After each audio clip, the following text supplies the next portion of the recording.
the AA.ie. Rain continuing this afternoon, clearing to the northeast in the early evening with showers following. Heavy showers in the west tonight, but mainly dry in other parts. Fresh to strong south to southwest winds will reach gale force in the west and north. Lows of 4 to 7 degrees. Now you're up to date on News Talk. Football on Off the Ball. With Paddy Power. Only the cream of the crop pick up Champions League medals. Jonathan Greening's got one. Gamble responsibly. Gamblingcare.ie. And we're joined for Football Saturday by Dan McDonnell, the Irish Independent football correspondent, and Stephen Elliott, the former Republic of Ireland striker. John Duggan with you through until 5 o'clock as well. To talk about the beautiful game, thanks to Paddy Power. For information on responsible gambling, visit gamblingcare.ie. You can text us 53106 about anything in the world of football you want to get off your chest in terms of an opinion, or any questions you might have for Stephen and Dan. You can tweet us at Off the Ball. We're streaming as well as listening on News Talk. You can watch us on the social channels for Off the Ball, for Periscope on Twitter at Off the Ball, YouTube, Facebook, and on the OTB Sports app. If you haven't downloaded the great app already, please do so by searching OTB Sports in your app store now. So good afternoon, lads. Hope you're well. 1-1 draw, Southampton and Chelsea at St Mary's in the Premier League. So Takumi Minamino scored with a composed finish against their own play to put the Saints in front. Both Timo Werner and then N'Golo Kante put in ugly challenges on Moussa Djenepo, and Mason Mount scored the equaliser from the penalty spot for the pensioners in the second half. So Chelsea remain fourth in the Premier League. Stephen, was it a fair result? I think it was. I think watching the game, Chelsea started off the better of the teams. They had a lot more of the ball, and like you mentioned there, Southampton scored against a run of play. It's a great goal by Southampton, actually. I think Liverpool fans would be interested watching Southampton's goal with the movement from Minamino kind of on the inside in towards the goal, and the way he took his goal was really splendid. Like, kind of loads of composure, and that's a couple of really good goals he's got now in the last few weeks. And I don't know, maybe it might turn out to be a good move for him, and hopefully we may see the best of him back in a Liverpool strip next year. But I think, yeah, draw was a fair result. I think Danny Ings made a typical striker's challenge in the box. It's one of them where you dive in. If you don't get the ball, then you're bound to take the man down. And Mason Mount, who was a threat all afternoon, put the penalty away really, really well. And he impressed me, Mason Mount, again. He looks so casual on the ball and cool. I think has a real big future in the game. Did you get a sense, Stephen, of what Tuchel is trying to do with the Chelsea team? Yeah, they just seem like they seem to have a little bit more freedom about them. I think they just seem a little bit looser on the pitch and kind of a little bit more free flowing going forward and that. And as I said, it's not an unbelievable result, but it's not the worst result in the world, picking up a draw away to Southampton. I know Southampton have been struggling of late, but I think some of their results have kind of been a little bit false, because I think they've been playing okay in certain games. But I do think Chelsea, I think over time he will improve them, and he's got experience working with top European players, and I'm sure he'll get the best out of the players that are there in time. Dan, the Tuchel can be quite a tempestuous figure if you believe everything you've read and you've seen over the years of Borussia Dortmund, Paris Saint-Germain. I'm just going to read out a quote he gave to BT Sport here. "We brought in Callum Hudson-Odoi, but I was not happy with his attitude, energy and counter-pressing. I took him off. We demand 100%. I feel he's not in the right shape to help us. It was a hard decision, but tomorrow it's forgotten. He's all the possibilities to start against Atletico Madrid." He was getting angry on the sideline, Tuchel, and I don't think he's going to suffer any fools there. Well, no, that's his reputation. His reputation is that he will be like that he will be, in the nicest sense of the word, he'll be a sort of dictator-like figure, as much as you can be a more benevolent one, maybe. But that's certainly his style. And you could see it even in the first half. Like, as Stephen mentioned, they started well, but they were also, in some ways, they were sort of quite flat, or quite, some of their attacking play was a bit sort of, just lacked real assurance, or it was a bit tentative, and you could see them getting very irate, and it was a sort of a frustrating game, really, for them. It felt like it was there for them, but they didn't really, they didn't just have whatever it is, was it just urgency or that bit of quality or a bit of both? And I mean, we've seen it happen various times this season. Players get brought on and brought off. It's sort of topical. It's happened to a couple of Irish players in recent weeks, although I know Sean Dyche said during the week there was an injury issue at Robbie Brady, and that does appear to have been the case. But I suppose it is that early stage where he has to. It's not just about sending out a message. This appears to be his style. This was all the messages from people who know Tuchel or work closely with him, that it's his way or the highway. And but maybe doing something publicly like that, i.e. hooking a player, you could probably interpret it as sending a message in some way. Are you seeing them as Champions League? Do you think they get in the top 4, Stephen? You look at the table, they're definitely in with a show. I think, obviously, Man City there, they look like they're going to win the league. Man United are in good form. You've got Leicester there, Chelsea there, West Ham United. Whether they'll falter towards the end of the season, I'm unsure. Liverpool, obviously, you can't discount them because they're bound to kind of pick up some form again. They've got too much quality not to. But no, they'll be in there fighting. And as I said, he's a Champions League manager, Tuchel, and that's why he's been brought to the club to kind of bring success. So it'll be interesting watching that kind of Champions League battle over the course of the next 13, 14 games. I'm just going through the teams here for Burnley and West Brom in terms of Irish interest. Kevin Long and Jimmy Dunn on the Burnley bench. And we've got Darragh O'Shea and Colin Robinson on the West Brom bench. 5:30 kick-off for Liverpool and Everton. The Merseyside derby, Liverpool 6th, Everton 7th. Fabinho and James Milner out for Liverpool. Dominic Calvert-Lewin and Allen available for Everton. Liverpool have not been beaten since September 1999 against Everton at Anfield when Kevin Campbell scored for the Toffees that day. Liverpool have won 2 of their last 10 Premier League games. Everton 1 from 6. 23 meetings in all competitions since Everton won in this fixture. This, to me, Stephen, Elliott, seems like the most friendly rivalry, and maybe that's because the teams are lopsided in terms of their competitiveness.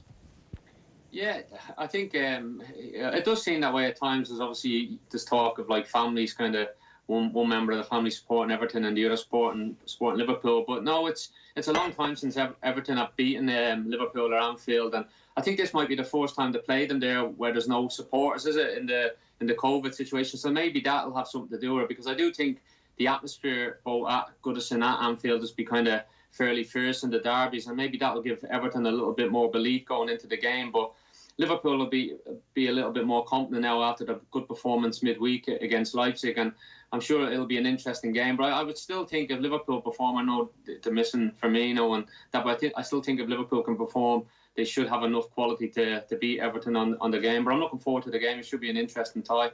Still a great team, no Fabinho. If you're shaping your starting 11, Stephen, what are you thinking if you're Klopp today? Sorry, repeat that, please, John. Sorry, if you're shaping your starting 11 without Fabinho today, what are you looking at? I don't know. Like you're looking at it, you can kind of do a few things. He likes Shaqiri, and there Shaqiri kind of quite versatile across that top.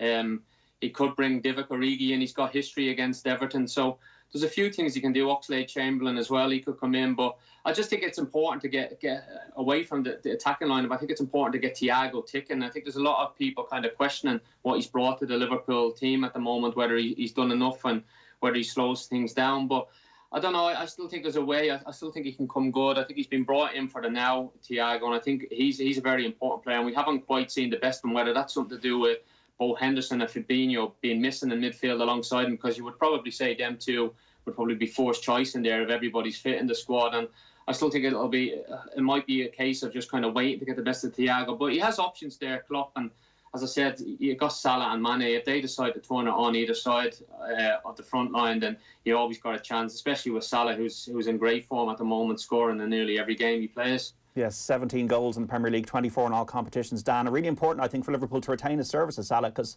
there's a little bit of flirtation with other parties. Yeah, I mean, it's hard to know how that really manifests itself now, that the COVID market, the big deals and stuff. I'm not sure if they're really going to happen. And like you hear stuff about, Barcelona's financial situation, and obviously, like there's, you'd have your list of super clubs where someone like him would go, and you'd be looking at the two Spanish giants. You'd be looking at sort of the PSG angle, like the list of potential candidates. Even the situation in Italy with Inter at the moment is very bizarre, their financial picture. So I'm not so sure. I can't really see him leaving, to be honest. I don't see that being a viable one. And I mean, like, obviously there's a certain argument that their squad needs to be refreshed a small bit, but I don't think you're going to let someone like that go, really, to be honest. But yeah, and as you mentioned, Liverpool Everton, it is sort of it's a friendlier rivalry. I'm not sure if I'd overplay it. I mean, in the sense, I have this lingering memory still wedged in my mind of that clip a couple of years back when Seamus Coleman broke his leg, and there was a bar full of Liverpool fans singing how's your leg, Seamus Coleman. So there's a fair degree of bitterness and sort of vitriol and derby spice there. But I guess at various times in their history, they've risen up above it and they've come together when it's been important to do it. And certainly, Hillsborough and events around that, both at the time and even in subsequent years, would be a very good example of that. But it's had its moments as well too, and it hasn't always been. It's had the sort of nastier edge there as well, as you would expect. Yeah, I was going through what it was, 22 red cards in the fixture, and I think almost though as well, Dan, possibly the fact that Liverpool as a city was quite marginalised and oppressed and really felt its back was against the wall in British society, especially in the 80s, and that probably overrode the derby element. And when you think about it as well, like, these are the two best clubs in England in the 80s. Well, listen, I don't know if I can fully get myself into the picture of what it was like to be there in Liverpool in the 80s and to fully give the broader picture of it. There's clearly been times where there's been spice in the rivalry for sure, from a very competitive football side of things, as much as anything. We were speaking during the week about maybe talking about Liverpool Everton games. Now, not being a fan of either club, I have to be honest. I remember a lot of those games when I was growing up, like the late 80s, the finals, the FA Cup final, and even the 4-4 that preceded the departure of Duggan. 30 years ago today. Yeah, which is a sort of, because I remember the replay was that Dave Watson got the winner in the replay, and I actually I recall that week, bizarrely enough, even though I was maybe 8 at the time, it was obviously such a big story. And you'd be waiting for the highlights. I think it was a midweek game, so you'd be waiting for some of the highlights probably that night. But honestly, after that, if you asked me to name like Merseyside derbies in the last 30 years that stand out, there's like the Gary McAllister free kick, that brilliant late moment, and then there's been a couple in recent seasons. But like there's large swathes of like the 90s and the 2000s where, other than that McAllister, that one where I'm kind of thinking, I don't recall it. Like Everton went from being, Liverpool's rival to last day escapes through, on a couple of occasions. Gareth Fardy's goal, and like other times they came really, really close. So I'm sure the fans of the clubs have specific games that I remember, but in terms of the game itself being a massively important one in the context of like honours, you're not talking about a huge amount of examples of that, and they obviously competed for the Champions League place the year that Liverpool won the Champions League, and the Everton have had good times under Moyes.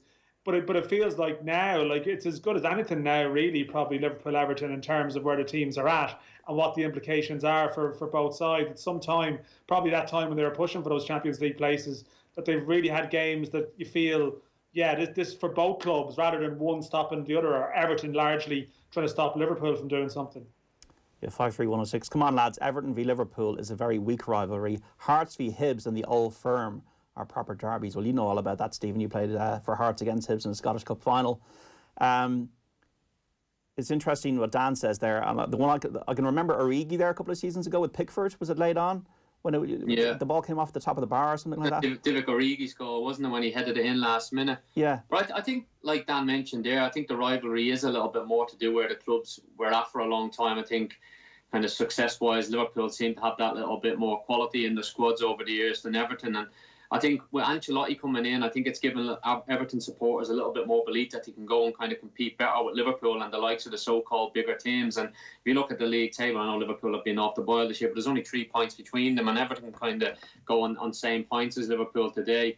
I think we're a game in hand. So listen, it's a huge game. It's still a big game. It may not be the biggest derby in the world, but I know a lot of Everton supporters, like from my time playing football, that live in the city, and they kind of, it's not that they hate Liverpool. They just can't stand the supporters they think they've got a self-righteousness to win things, and they deserve to win things, and I think it really gets Everton fans up the wrong way. So I don't know, I think maybe Everton fans, because when you're not the most successful team, you're a little bit more envious of your neighbours, and I think that was a little bit of a case of that over the years. But I said Everton fans, like I mentioned there, will be hopeful now that Ancelotti obviously we've seen with the introduction of some players he's already brought into the club over the course. If he kind of sees out the time, if he sees out his contract at the club and he starts adding a little bit more kind of these kind of top stars to the squad, then Everton may start competing again. But no, it's still a big game. Listen, it's maybe from Liverpool's point of view, the Man United game is probably that little bit bigger, but it's a derby game, and when you're playing a derby, no matter what it is, you know how much it means to supporters, and you want to get that result. Well, they call it the People's Club, don't they? There on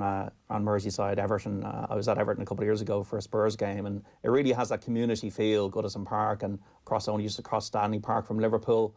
Dominic Calvert-Lewin, Allen back probably today at 5:30 for the game. He has improved, Ancelotti. Where do you see the room for him to improve, Stephen, the team even further? Because he seems to be happy there, Ancelotti.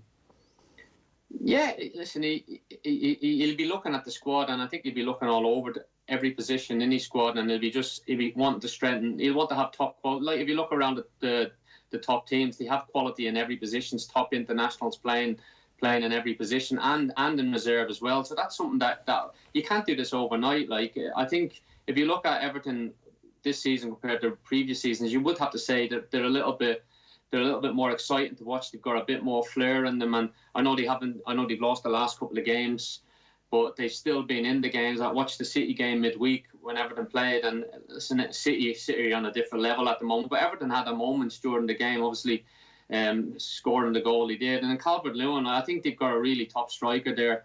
I think he's learning. He's improved so much, I think, in his time under Ancelotti. Noticing him, he's getting into positions in front of goal where he's given himself the best opportunity to score. Like in balls coming into the box, it's likely that if you get a decent ball into the box that he's going to be there or thereabouts, and it's no surprise he's getting a lot more goal. And he's competent lad. You listen to him speaking as well after games, before games, and he speaks. He believes in himself. He feels like he belongs there. I seen him doing an interview when he was in the England squad for the English FA, and he, like, sometimes when you're a young lad probably going into an international squad, you feel like you kind of have to earn the right to be in there. But listen to him speak. He was real. Like, no, I feel I belong here. I've earned the kind of right to be in the squad, and he didn't seem fazed by it. And obviously he scored a couple of goals for England as well, and he's done great. But I think Ancelotti will be wanting to kind of take that next step as well. Like, you got Rodriguez there, who's kind of feeding him in and out of the team at the moment. But no, I do. Everton as a football club, it's always kind of like, obviously, Dan spoke about them there during the 80s when they had a success. They won the league a couple of times during European competitions and cup finals again when Liverpool and Everton were the top two teams in the country. But I think Everton fans, there's a potential there. Like this, they've always talked about getting new stadiums and investment, but there's definitely potential there for Everton to become one of those big clubs. And it just may take a little bit of time. And as I said, the appointment of Ancelotti, I think, speaks volumes because he's a really, really top experienced manager. There's no shortage of money there at Everton. Has being at the club for so many years served Seamus Coleman in your view, Dan? I suppose on balance, yes. I mean, I think, like Seamus Coleman, if he had a different personality at a particular time when he was at Everton, he possibly could have kicked up a fuss and left, or kicked up a fuss and put himself in a position where he would have been the subject of stuff. I can't recall what year it was, but there definitely was a time when there was interest from Manchester United. I think it was early Moyes at Manchester United, and I think it was around the time that they signed Elliott from Porto, Diego Dallo, is it? But I think I'm mangling his name. But there was interest one summer, and it's sort of been said to me several times by people that, listen, if Coleman had a mischievous streak, if he had sort of an agent or a rep or whatever it was, and maybe, kicked up something behind the scenes, then maybe it might have instigated something and got it going. But it wasn't really in his nature to do that. Now, of course, listen, if someone really, really desperately wanted them, they would have broken the bank. But it feels like there were times when, and you'd wonder even if he'd been an outstanding English player, what sort of attention and sparkle there would have been around him. But I think really, like that was one phase of his career, and then he obviously had the broken leg in 2017, playing for Ireland against Wales, and I think Everton were brilliant with him around that time. They really looked after him. I think they gave him a new contract in the aftermath, and they sort of moved to sort of secure his future there, and reassure him as Ronald Koeman was the manager. And to be honest, like since then, he's had to deal with a certain amount of criticism from Everton fans, and that classic sense of when you've been at a club for so long and maybe your form dips a small bit, you can become a punch bag. You can get a bit taken for granted. But they've been great for each other. Like he was 60 grand, Seamus Coleman, as the song goes, from Sligo Rovers, and he's there now. He's 32. He's the club captain. He's hugely respected. I think we don't have a huge amount of, say, one club Irishmen in terms of their English career, and I'm sure, like, in 10, 15, 20 years' time, he'll be welcomed back there as a legend, and sort of rightly so. Like, but listen, maybe at a certain time in his life he could have maybe looked for something bigger, but I think they've also stood by him at times where maybe like he's been at a low ebb and other clubs might have looked after him. So I think in time, like he's sort of he's in this phase now, Coleman, where I had a piece about him today. Like he's not playing every game. Like he's sort of almost one game in, one game out. He was on the bench during the week, and then he got on early because of Yerry Mina getting injured, and that's almost been the pattern, that he's become the club captain, more so even than the captain on the pitch. And maybe he's not going to play all the time. Maybe they're going to play 3-4-3 sometimes, and it's harder to know where his natural role is within that at this stage of his career. But it's been a great career at Everton, and I think his standing in their club's history is secured in either way. I get the sense he'd be a great manager from everything you observe about Seamus Coleman. Yeah, you would think so. Like it's very hard to know. I find these things hard to predict.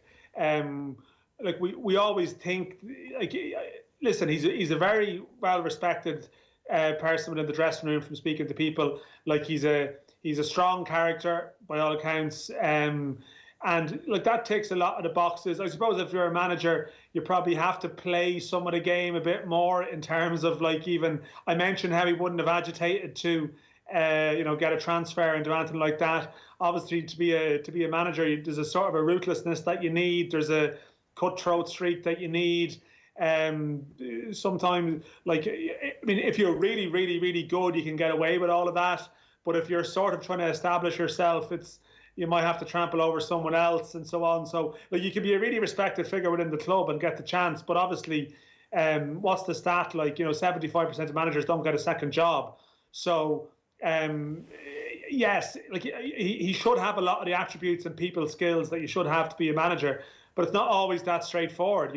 People will say, "Oh, is he too nice or something?" That'd be the accusation that would be labelled at him. So he'd have to probably come out there and show that he had that ruthless streak early if he wanted to go down that road. How are you calling it tonight, Stephen? Yeah, I'm looking forward to the game. As I said earlier on, I think Liverpool, after playing midweek in such a high quality performance against a top Leipzig team, that they can be a real dangerous team for any opposition. But Liverpool really beat them at ease, and everybody seemed bang at it. But I still think if Liverpool perform and their top players kind of perform on the evening, I think Liverpool will still have too much for Everton. But you just never know. As I said, Everton will be looking at the Liverpool midfield. Thiago maybe a weak link. He's maybe, if some of the Everton midfield can get a bit of a run on him, like he gives away a lot of free kicks, and I think free kicks could be a bit of a danger zone for Liverpool, because Everton have some tall players and good players in the air. So if they get some free kicks in around the box or in Liverpool's half, then that could be an option of scoring some goals. But no, I do think if Liverpool perform as well as they can, then they should have too much quality on the evening for Everton. Speaking of Irish defenders, guys, really bad blow. John Egan out of the Serbia and Luxembourg games. Who are those two central defenders going to be? Well, I'll start our sleeves. You go ahead in this one. Sorry. Yeah. Go on, Dan. It's all right. Well, no. I mean, I think it's wide open. I mean, I'll be interested to hear Sleeves' opinion on it, because Kieran Clark is probably coming very much back into it. The way I saw the problem with Egan, it's a twofold problem, because Shane Duffy's really struggling at the moment, and I think if everyone was fit, if you were worried about Shane Duffy's well-being, I'm not 100% convinced that Stephen Kenny would have dropped him. I still think he'd be sort of 75-25 he'd play. But if you had Egan there, you would maybe think, okay, if I'm worried about Duffy here, it's one game away in Belgrade. Do I do something because in a way, I know it would be a snub for Shane Duffy, but it's protecting him too. If you feel his confidence is really low, I'm sure he wouldn't see it that way. Of course, every player wants to play, but I think obviously that option probably it's less likely now that you're going to also take Duffy out of the equation if you're worried about him and go in with a completely different two. I'd be surprised. But then you have to figure out what's the best balance with Duffy. If you're a team that wants to try and play out, as Stephen Kenny suggests, we know that maybe this isn't the area while Duffy is not unbelievably comfortable in it. So you can talk about like form, about who's playing well, but you also have to think of what's the best balance of partnership as well. So is it Kieran Clark and Shane Duffy? It's possible. Kevin Long is an alternative. Primarily plays on the left side, is a left-sided centre half, and Duffy would be right-sided. So you can see they've played together before. Darragh O'Shea would be the other option, who's probably technically is probably a better passer, say, than maybe some of the others you'd mentioned there, but obviously is quite young and is out of the side at West Brom at the moment. So I think Clark possibly has the all-round package that might put him ahead of the others in terms of striking the right pairing, but I think it's tough. And I don't know, if Duffy, things don't improve for him, if he's on a real slump, if it gets worse, obviously that's a bit of a dilemma, but otherwise I think you really have to play him the way things are looking. So I don't know what Stephen thinks on that.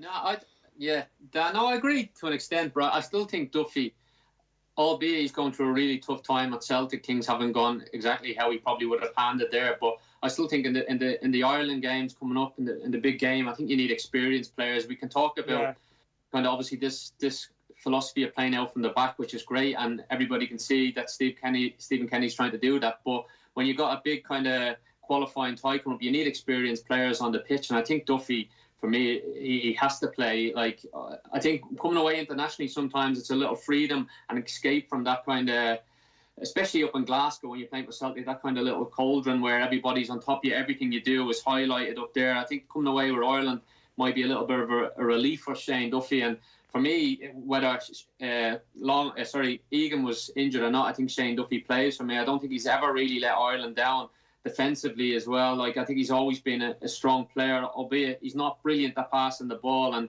maybe going forward with Stephen Kenny, it may not be the long-term future with Stephen Kenny playing with Duffy, but I think for these immediate games coming up, I think Duffy has to play.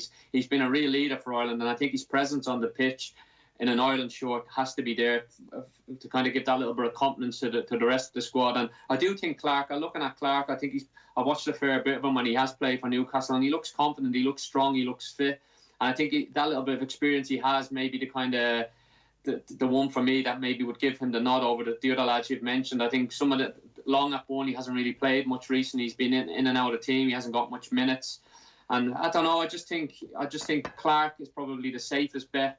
I think he's never really let Ireland down. He's playing Premier League football quite regularly and he's doing okay. And I would probably, if it was me, I'd probably stick with Duffy and Clark if them two are available come the games. Okay, you've got to take a break, guys. Just let you know, latest scores: Burnley 0, West Brom 0. And the Championship, full time earlier, Coventry 2, Brentford 0. Latest scores: Bristol 0, Barnsley 0. It's Cardiff City 1, Preston 0. Huddersfield Town 1, Swansea 0. It's Millwall 0, Wycombe Wanderers 0. Norwich, the leaders, 1, Rotherham 0. Nottingham Forest 1, Blackburn Rovers 0. QPR 0, Bournemouth 0. It's Reading 0, Middlesbrough 1. Sheffield Wednesday 0, Birmingham City 0. And it's Stoke City 1, Luton Town 0. Now this weekend on Off the Ball, in association with AXA Community Bike Rides, we're giving you the chance to win a voucher for Halfords to the value of €1,000. We've got one of these to give away now on OTB and AXA Community Bike Rides to offer group rides all over the country. And while these are currently on hold to keep everybody safe, you can still get out and feel good by taking part in a solo ride. This is for everyone. So whether you're a keen cyclist or you're looking for a reason to get back in the saddle, choose a level, go to pace that works for you. It's easy to stay motivated as you can earn rewards as you cycle. So sign up at axacommunitybikerides.com to take part. And for your chance to win the €1,000 Halfords voucher today, just tell us, who is this mystery voice? Yeah, I've had a few comments. Okay, if you think you know, text us your name, your answer, where you're from as well, to 53106 at a cost of 30 cents. We'll announce the winner before the end of today's show. We're back after this. Football on Off the Ball. With Paddy Power. Champions League nights on Off the Ball. Bigger than Zlatan's ego. Gamble responsibly. Gamblingcare.ie. On this week's Down to Earth, the show that looks at our natural environment and how we address the limits of our planet's resources, we explore the future of food production. Professor Alan Matthews explains where Ireland's agricultural policies are headed. Cork farmer Rob Coleman gives his take on conservation farming. And Minister of State Pippa Hackett is my guest this week for My Green Life, where she'll tell us about her journey into organic farming and beyond. Down to Earth with Amundi. Subscribe now to the podcast and tune in this Saturday from 8 p.m. On News Talk. Make it a really good afternoon and check out the great car insurance discounts at insuremycars.ie. Ireland's trusted car insurance specialists. For super family savings, check out insuremycars.ie. City Financial Marketing Group Limited, trading as insuremycars.ie, is regulated by the Central Bank of Ireland. Our shops may be closed right now, but the action continues at bar1racing.com. Live in-play betting, lucky numbers, and your favourite sports markets. Check out our app at bar1racing.com, your number one bookmaker, where the customer is always number one. Over 18s. Please gamble responsibly. Visit gamblingcare.ie. At Vodafone, we know resilience is an incredible thing, and Irish businesses have it by the bucket load. It's the grit that turns unexpected twists into bright opportunities. The voice in your head that says, right, let's do this. It's the team pulling together from all corners to get the job done. From mobile security to gigabit broadband, we're helping boost the resilience of businesses all over Ireland. Search Vodafone Business to find out more. Vodafone broadband is subject to availability in selected areas. The battle for the Premier League is wide open. Don't miss any of the action with the Now TV, Sky Sports and Sports Extra Pass. Now half price for 3 months. But he's pulled it back instead to Pogba! Oh, what a finish that is! From Paul Pogba. Only pay for the games you want. It's your sport on your terms with Now TV. Search Now TV Sports to find out more. 18 plus, content streamed via internet. Standard pricing after 3 months. Further terms apply. It's not just a sewing machine.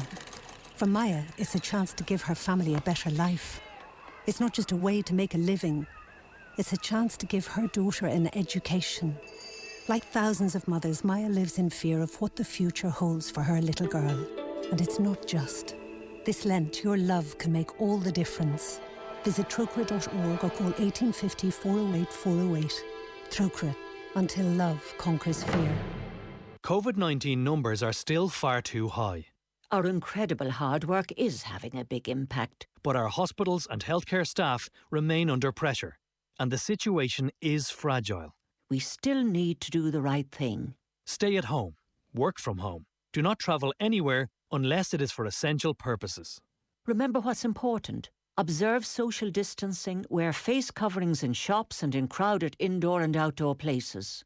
Ireland's vaccination programme is underway. Along with our collective efforts, it will reduce the impact of COVID-19. To make sure our progress doesn't stall, we need to hold firm. Let's keep working together, doing right by our country, our communities and our families. Find out more at gov.ie/COVID-19. Supported by the Government of Ireland. Football on Off the Ball. With Paddy Power. Minimal contact in stadiums? Shouldn't stop the usual suspects from going down. Gamble responsibly. Gamblingcare.ie. Comes to Zinchenko back inside Foden. Foden to Gundogan a shot, and he finds the net. It's a goal for Manchester City after just 18 minutes of action. As Vinny said, City have been turning the screw over the last few minutes. So that's some lovely play off the left wing, starting with Zinchenko, finishing with Gundogan, who blasts the ball past Mendy in the Chelsea goal. After 18 minutes, it's Chelsea 0, Manchester City 1. And Stephen Doyle there describing a goal for Gundogan, and he's also going to be in the commentary box for the match tomorrow with Vinnie Perth for Arsenal and Manchester City here on News Talk from 4:30 and Off the Ball. And the match preceded by our second commentary of the day, Nathan Murphy and Brian Kerr calling the shots between Aston Villa and Leicester City. That kicks off at 2, so don't miss tomorrow's show. This is Off the Ball Saturday on News Talk. John Duggan with you through until 5, joined by the Irish Independent football correspondent Dan McDonnell and the former Republic of Ireland striker Stephen Elliott to talk about the beautiful game. Our coverage, thanks to Paddy Power, For information on responsible gambling, visit gamblingcare.ie. You can text us about anything football related, 53106, tweet us at Off the Ball, as well as listening on News Talk. You can watch us on the social channels for Periscope on Twitter, at Off the Ball, on YouTube, on Facebook, and on the new OTB Sports app for iOS and Android. Search OTB Sports in your app store now to download it if you haven't already. It's still goalless between Burnley and West Brom in the Premier League. James McClean, so Stoke City and Republic of Ireland international James McClean joined Jurgen Roy and Owen Sheehan on OTB AM earlier in the week to discuss the constant, hateful sectarian abuse he receives online and the threats made against himself and his family. Have a listen here. You've been in studio before talking about the stuff, the awful stuff you'd hear from the stands, but it seems to have got worse, if anything, James, the abuse that you've been targeted with. Yeah, like I find people literally stuck indoors, aren't they? Like they literally know where to go, and they're probably on social media a lot more than normal. And yeah, it almost seems to become like it's just not just me. Like I don't want this to just be about me. Like because there's other players and getting horrendous abuse as well. It just seems to become, once one does it and it gets in the news, it almost becomes like a craze. It becomes popular. Like for example, it's just a game this morning. I'll read it out now. My brother received a message last night, and this is what it said. I'm sorry what I said about you and your brother and your brother's kids. I don't want them to burn in a house fire. I would much rather James go up in flames on a chair while his kids are tied opposite to him on two separate chairs, forced to watch their dirty, stinking, sorry, the spelling's horrendous here, Fenian rebel bastard of a dad burn to the crisp. Maybe that's better dying in a house fire with a smiley face. Now, I'm looking at this, right, and it's actually sent by a kid. And this is a kid writing this, and you're thinking, wow, like, where's that hate? Like, I'm thinking back to me at that age, like that hate shouldn't be in you at that age. Do you know what I mean? It's just, I don't know. It's social media and just in society nowadays. It's a dangerous place. So you get that first thing this morning, James, is it? So you wake up to that message? Yeah, I woke up this morning and I was on, my brother showed it to me that he got, Patrick plays for Glen Thorne, and he was sent that, and he got it on social media, his story. So it's just baffling. Like this is a kid. Do you know what I mean? Like this is. So where's he learning that? Yeah, fair play to James McClean for speaking out. He's resilient. It must be debilitating for any human being to receive that level of abuse for so long. He's an easy target, I think, because of his forthright nature, his strong beliefs. After the revelation, I know Richard Dunn has been writing in the newspapers this week about maybe it's better off if footballers are not on social media, but does then that let the bullies and the abusers win? Obviously, this is a platform now that has attracted the toxic elements of society. Stephen Elliott, did you get stick as an Irish person in England? Have you got stick generally? What's your experience been? Listen, I suppose, like, nothing to the extent that James, like, I suppose moving to Manchester as a young Irish lad, I probably would have took a little bit of stick kind of when you're out and about and that, like, but again, it shouldn't happen. Like, I think it just depends. It just depends, like, on how volatile it is. But like, listen to James speak there. Some of that stuff is disgusting, and the fact that they're bringing it into his family as well. Like, it's just, I don't know. You don't know who's behind this. Like he says, like, what gets into people's heads to kind of think I'm going to write this down on a phone or a computer or wherever they're writing and write this much stuff that it's baffling, really. But I think, as I said, more needs to be done about it. It needs to be kind of policed a little bit better. It's probably, like, the thing is, well, you don't know who it is because a lot of people hide behind kind of fake profile pictures and fake names and what have you. It's so easy to open up an account and give out abuse. But again, certain people, like, whether it's racist abuse, sectarian abuse, or whatever abuse you get, or threatening abuse, I think certain people can deal with it differently. And it's like, I think people have to recognise that it's affecting people. Like, and I don't know, it's like you talk about education, but it's a little bit more than that. You just need to. You need to realise that it shouldn't be allowed. As soon as anything like that, I think the racism, it's already been highlighted, and obviously there's been a big bit of news about this with James midweek. I think the likes of these platforms really need to do more to kind of to sort her out, like, because it's, as I said, it's so easy just to go up and give abuse. And we're talking, I listened to James's wife as well. She was quite outspoken about how worried she is for her husband and for her young kids. And that's, listen, by all means, if you're gonna criticise somebody for how they play, that's fair enough. Every supporter or person's entitled to their own opinion on football. But to start kind of threatening people or discriminating against them over kind of what religion they are, what race they are, it's just baffling, really, and it just shows that we're maybe not as far ahead in society, moved on than what we thought we may be. And I don't know, hopefully now the more this is highlighted now. I know I heard Niall Quinn speaking about some of he took a bit of abuse when he played after a poor game. And listen, I'm sure if you went around most kind of Irish players at some stage of their career, I'm sure they might have taken a bit of abuse. Paul McShane, I can remember, comes to my head. I think he took a bit of abuse when he's playing for Rochdale, and I think he kind of made a point of bringing it public. And I don't know, it's just one of them. If it's affecting the player, then it needs to stop. Maybe it is a good idea to come off social media, like, because again, I know you're saying it's given these bullies and these people the victory by making you come away. Because to be fair, you shouldn't have to come out on social media, because it's a great platform for sports people and people in the news to kind of interact with supporters and fans and discuss kind of football or wherever sport you're involved in. It's a great platform for that. But when it goes the other way, you're going to lose that. Supporters and so-called supporters are going to lose that kind of platform to have this, because eventually players are going to be like, you know what, I'm not going to go on this, because what's the point in risking the abuse or the threatening behaviour? Because, as I said, if it affects people mentally, it's no way to live your life. I'm sure James McClean, he's a big, strong boy, and I'm sure he's well able to handle himself and that. But there comes a point, I'm sure, where enough is enough, and you're just like, you know what, I don't need to deal with this anymore. But again, a lot more needs to be done. And as I said, some of the stuff that was popping up on his Instagram feed is really atrocious, and it should be looked into by the police more than anything. It's really disgusting. Yeah, and I know, Daniel, you would have known James McClean for so many years on the Republic of Ireland beat, and I'm sure you've interviewed him many times. I'm just thinking to myself, free speech should be protected, privacy should be protected, but hate speech just has to be tackled. And if you wanted to open a betting account, you'd have to go through more hoops than a circus animal to get online with a betting account or with a passport and all that kind of thing.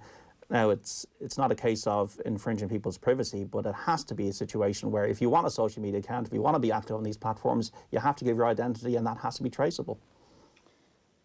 Yeah, no, listen, and that it's very hard to argue with that when you make that point, you know, and like it's hard to justify the argument supporting anonymous social media accounts, you know.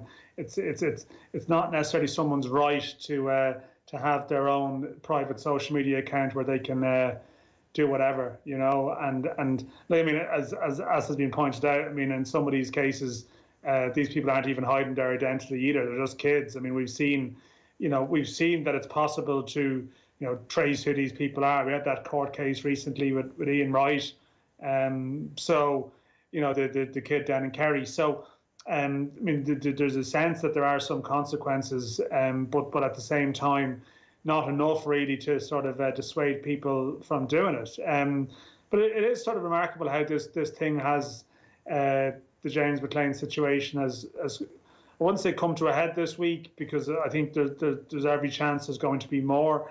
But like, you have a situation where the Royal British Legion even have put out a statement saying that the abuse has, you know, they don't support it. You know, they're obviously the people who are very much behind the selling of the poppies, which is where this goes back to. We had Arlene Foster even with a statement, you know, quite supportive of McClean. Now, you know, unfortunately, some of our party colleagues in the Derry area haven't always spoken with the sort of a similar tone in the past.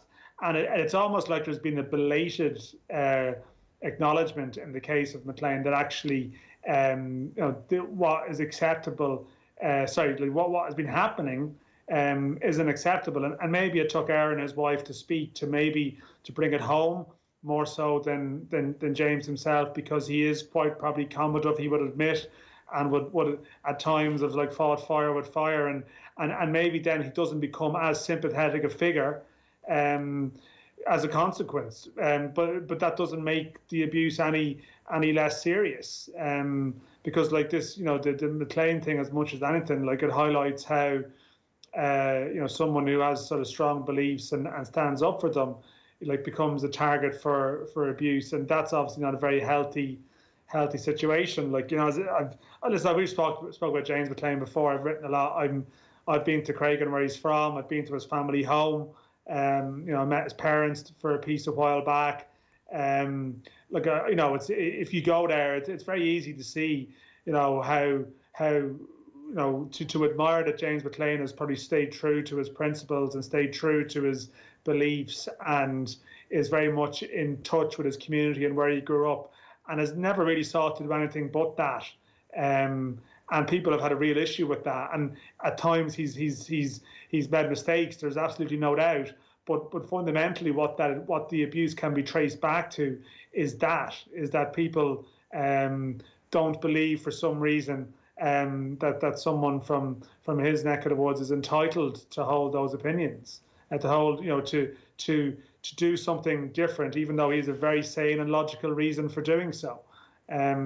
So I don't know. Like there's two stories here really. One is, as you mentioned, hate speech and social media and why people shouldn't be allowed to abuse anyone, whoever they might be. And then the second issue is more so the issue of how someone who actually decided not to just go with the flow, but to actually stand up for what they believe in, became a target too.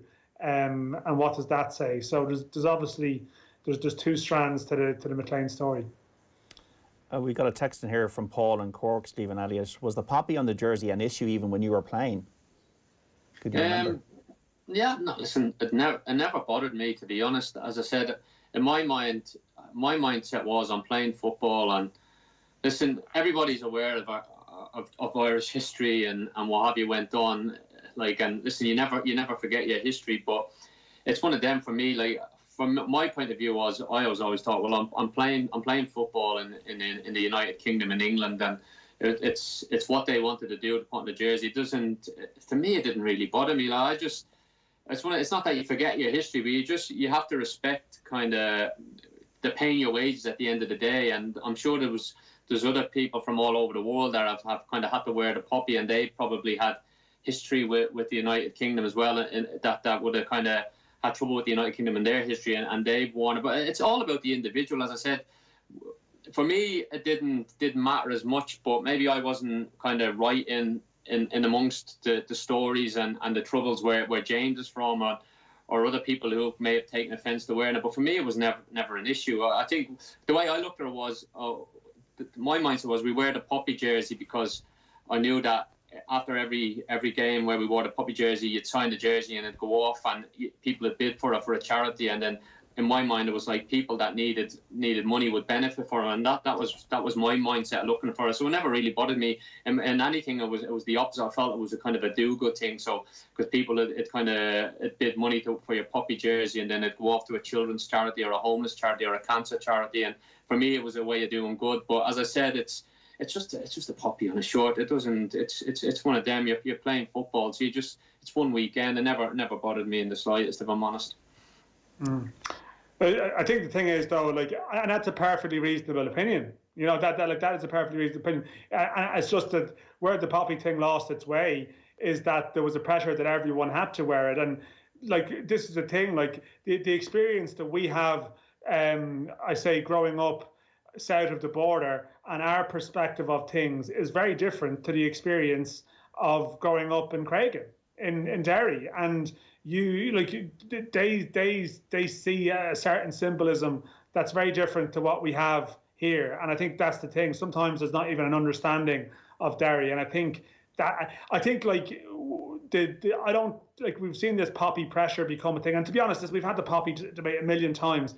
I don't even want to go down that road too much. But it's more a case of I don't think there should be a case where it flips to, well, why is any Irish player wearing the poppy? Of course not, because it doesn't, like, there's different perspective. There's Irish people who are married to have English wives and partners, and they have different experiences. But James McClean was just being true to his own experience. He couldn't go home. and go back to his community. He felt if he did that, and he felt it was the wrong thing to do, and that is a perfectly fair opinion. We've had this issue where Nemanja Matic didn't wear the poppy, and there was didn't have as much of Ferrari, and you could analyse that maybe there's more of a problem with the Irish figure doing this, and that's an issue. But there's been some interesting commentary on it this week. I know Kevin Kilbane said he wasn't always comfortable about wearing the poppy, but he went along with it. But there's very, everyone's experience of it is individual, and that's the way it should be. But somewhere along the way, the poppy thing became a lynch mob chasing someone who didn't wear one, which is definitely not what it's meant to be about. There's nothing respectful about that whole context. And that's why it's helpful that the likes of the British Legion are now contributing. But there's a lot of people, there's a lot of interest groups who were silent for a very long time in this and have now thought, well, actually, maybe it wasn't okay. So clearly, for a period of time, there was part of them that clearly subscribed to the view that James McClean had brought some of this on himself, and they never felt compelled to speak up. And now they have spoken up, and hopefully, if there is a player in future who decides, no, I'm not comfortable with that, and that's all they choose to do, and it doesn't become like a massive national story that's sort of hyped up to the point of view where all of a sudden, if that player joins a club, the headline in the local newspaper is player who doesn't wear poppy has signed for us. And, there are obviously parts of the UK where that's very emotive because they have a special, a strong relationship with the armed forces in their area. Sunderland would be one, as Stephen would know well, and that's where problems started for James McClean. Because, there's a lot of people who felt strongly about it in the area, but it wasn't handled well by Sunderland at the time. And if they had managed to handle his decision not to wear the poppy in the way that Wigan did years later, then maybe this would never have happened. But at the time, he was left hanging a small bit, and we're still feeling the consequences of that 9 years later. OK, we've got to take a break. We're going to talk about Brexit, actually, and young Irish players and the experience of young Irish players after 4 and so many other items in football. You can text us your opinions and your views and your questions to 53106. I'll just let you know it's Burnley 0, West Bromwich Albion 0 at half-time in the Premier League. So that game going on at Turf Moor. Earlier on, it was a 1-1 draw between Southampton and Chelsea. Latest scores from the Championship, full-time, Coventry City 2, Brentford 0. So a blow for Brentford's promotion prospects there this afternoon. Half-time scores, Bristol City 0, Barnsley 0. It's Cardiff City 1, Preston 0. It's Huddersfield Town 1, Swansea City 1. Millwall 0, Wycombe Wanderers 0. It's Norwich City 1, Rotherham United 0. It's Nottingham Forest 1, Blackburn Rovers 0. QPR 0, Bournemouth 0. It is Reading 0, Middlesbrough 2, Sheffield Wednesday 0, Birmingham City 0, and Stoke City 1, Luton Town 0. We've got the half-time in from Burnley and West Brom with Adam Dury. Burnley and West Brom go into half-time goalless, but it certainly hasn't been a dramaless half as the Baggies have gone down to 10 men. Semi Ajayi being sent off on the half-hour mark, his handball judged by VAR to have denied a clear goal-scoring opportunity. It's harsh on strugglers West Brom. They've been the better team up to that point. Pereira and Furlong first, forcing several uncomfortable moments for Clarets keeper Nick Pope. The question now is whether Burnley have a killer instinct to take advantage of the extra man. Half-time at Turf Moor, it's Burnley 0, West Brom 0. Liverpool and Everton kicks off at 5:30. Fulham and Sheffield United has an 8 o'clock start. Don't forget the podcast is up now of our commentary panel. Barry Davies, George Hamilton and John Champion. We'll speak about the great commentators after 4 and also plenty of other issues in football. Don't go away. Football on Off the Ball. With Paddy Power. Champions League nights on Off the Ball. Bigger than Zlatan's ego. Gamble responsibly. Gamblingcare.ie.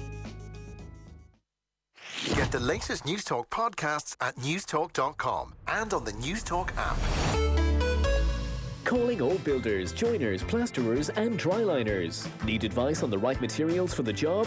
Consider it done. You need them on site and in your hand. Consider it done. You want access to over 10,000 products from the leading construction brands without having to start up the van. Consider it done. There's another way of doing things. eTag. We talk with you to solve your problem and deliver what you need directly onto site. No second guessing, no seconds wasted. Click etag.ie. Welcome to Go Loud Jazz, the new home for jazz music in all its forms. Big band, bebop, smooth, and everything in between. Featuring a mix of new tunes and famous tracks by legendary artists, from Monk and Davis, Parker and Coltrane, to Ella and Billy. Go Loud Jazz. Fascinating rhythms. Download the Go Loud app now for free. Go Loud. Podcasts, radio, and music to your ears. I'm going to live a healthier life. Eat better, exercise more, and dust off my running shoes. At Zurich Pensions, we believe small actions can have great impact. So when the little one starts running around wrecking the place, I can keep up. Take a small action for your future. Starting a Zurich pension is easier than you think, with helpful advice and online tools. Talk to a financial broker or visit zurich.ie. Zurich Life Assurance plc is regulated by the Central Bank of Ireland. Transform your home with the Green Hub from An Post, a hassle-free way to upgrade to a warmer, more cost-efficient home. We'll help you with everything, even the grant process. Plus, we have the lowest green loan rate, over €20,000. Visit onpost.com/greenhub or your local post office today. The Green Hub from An Post, the easier way to enjoy greener living. Lending criteria, terms and conditions apply. Info correct as of 1st of August 2020. Source ccpc.ie for Ireland's lowest rate over €20,000. An Post acts as a credit intermediary on behalf of Avantcard DAC. An Post trading as An Post Money is authorised as a credit intermediary by the CCPC. Avantcard DAC trading as Avantcard is regulated by the Central Bank of Ireland. DoneDeal has the largest range of premium cars in Ireland from all of Ireland's trusted car dealerships. That's why you will find Leinster's Frank Keane BMW on DoneDeal. Stop by and connect with Frank Keane BMW on DoneDeal today, and they will deal directly and deliver safely to you. DoneDeal, for deals to feel great about from all of Ireland's trusted car dealerships. Oak Park. Real rashers rediscovered. Discover our high-protein, low-fat Oak Park turkey rashers. If you are aged 85 or over, you'll be offered a free COVID-19 vaccine next. You don't need to register in advance. As soon as your vaccine is available, your GP will let you know.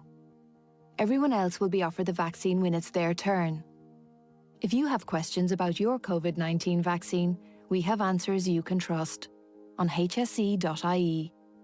Or you can call HSE Live on 1850 24 1850 from the HSE. Keep your business connected with Air Mobile, Ireland's largest 5G network. Switch today and get a free Samsung Galaxy S20 FE 5G or iPhone 11. That's a free smartphone with 99% 4G coverage, no limits data and unlimited calls and texts. For more, call our dedicated business team on 1800 503 703 or visit air.ie/business. Air. Let's make possible. Unlimited allowance subject to fair use. Available on selected plans to businesses with up to 9 employees. Pricing excludes VAT. For full terms, see air.ie. Across Ireland. This is the IMRO Radio Awards National Station of the Year. This is News Talk. It's 4 o'clock. Good afternoon. I'm Stephen Burke. The Health Minister hopes new laws for quarantine hotels will be passed next week. There have been calls for stricter travel rules after the P1 COVID-19 mutation was found here yesterday. 3 people are known to be infected with the strain in a cluster linked to recent travel from Brazil, where it was first identified. Minister Stephen Donnelly says public health teams are working to contain it. All of the protocols were followed, so self-isolation was followed and testing was followed, genome sequencing was done. So the process in place is working. The public health teams are on the ground. There's a lot of work going on. And then obviously next week I'll be bringing in legislation. A small protest took place outside the office of the Commission of Investigation in Dublin this afternoon, calling for the retrieval of witness testimonies of mother and baby home survivors. They all called for the lifetime of the Commission to be extended beyond the end of the month if the files cannot be recovered. Speaking at today's protest, Anna Corrigan from the Tuam Babies Family Group says the lack of clarity is upsetting survivors. I'm hearing that, first off last week, they were destroyed. A little bit of pressure, maybe they're not destroyed. We'll have another look, right? But we were told categorically they were. Now they're looking again, right? So now we found backup tapes. Oh, maybe they're on the backup tapes. A Dublin solicitor is being granted bail after appearing in court this morning, charged with assault causing harm to another well-known criminal lawyer, a former colleague. Cahir O'Higgins, whose firm is based at Parkgate Street in Dublin, made no reply when the charge was first put to him in the early hours of this morning.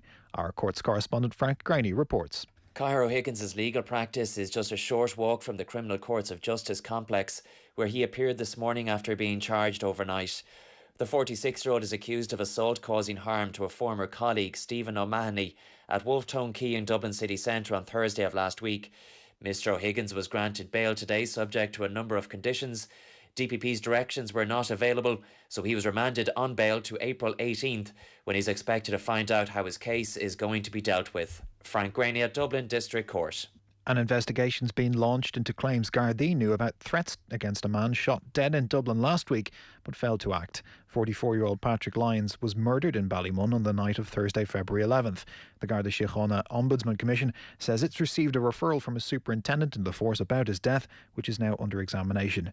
No arrests have yet been made in connection with Mr Lyons' death. It's 4:02. News Talk Weather. Thanks to the AA, you can find our best discounts on car insurance online. Go to the aa.ie.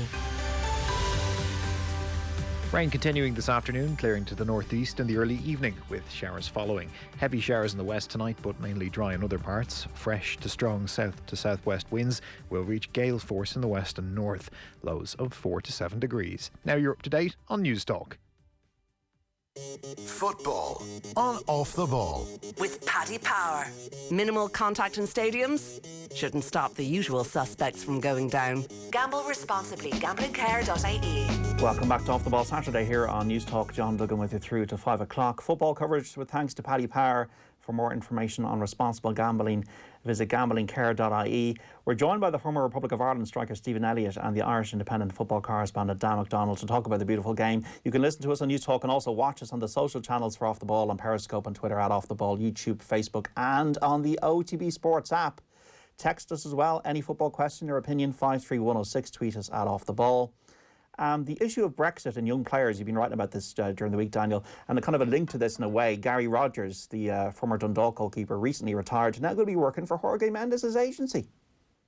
Yeah, people may not have realised it, but it's probably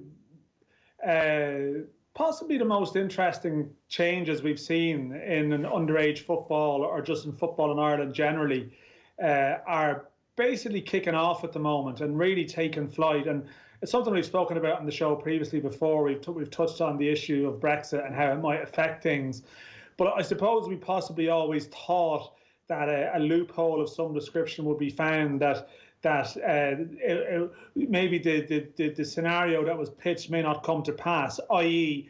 that players, once they turn 16, won't now be able to go to English clubs like they did, like players like sort of Stephen and other kids would have gone when they were sort of 16, 17 or 15 or 14 in some cases or whatever it might be. Whereas now Irish players can't go to the UK until they're 18. Now, there may be some who will find loopholes with family members and moving entire families and stuff like that. But I mean, I think it's going to be hard for them to do that.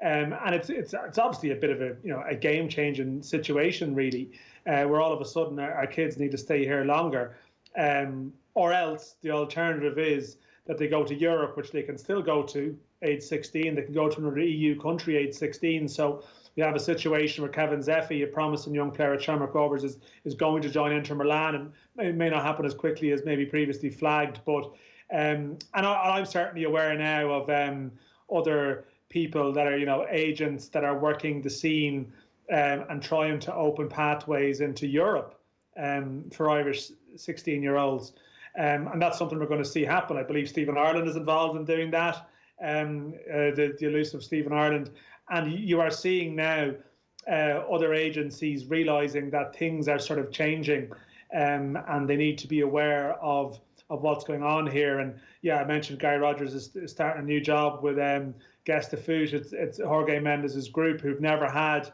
a scout on the ground in Ireland, a full-time scout in Ireland, but they do have one now. And I mean, part of his job is looking to see maybe would Irish players, would some of them maybe be better suited to options on the continent. And obviously the Mendes group, as has been well documented, has a pretty extraordinary network. So that's one aspect of what's happening. And in some respects we're seeing the traditional relationship with the UK changing. So as a result, that's putting pressure on League of Ireland clubs to get their house in order big time, because they haven't for years.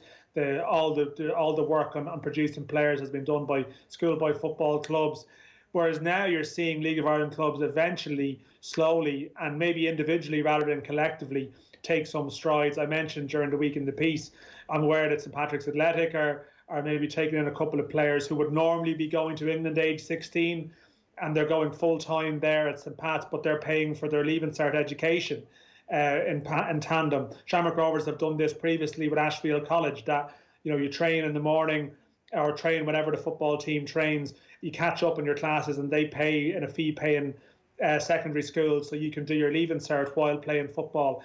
And that's probably the type of model that clubs are going to have to look at here, because we have two things that we lack. Like, we obviously, we need to compensate for sort of losing education if you go into football at 16, and it's obviously the problems faced by a lot of lads who move away.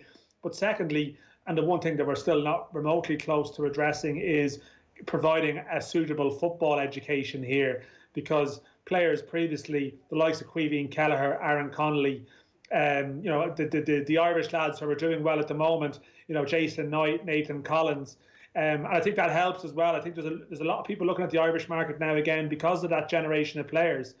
But I think the level of coaching they get at Premier League academies or good Championship academies at 16 is way above what we can offer here at home. And we need to address that quickly, or else our elite players, the use of the word elite is a controversial one, but our top players, there's a danger that they fall behind and don't develop as they might, because we don't have the structures here. So there's a lot happening. The FAI this week have hired Will Clark, who's the head of St Joseph Boys Academy, to a new role in the FAI, overseeing League of Ireland academies.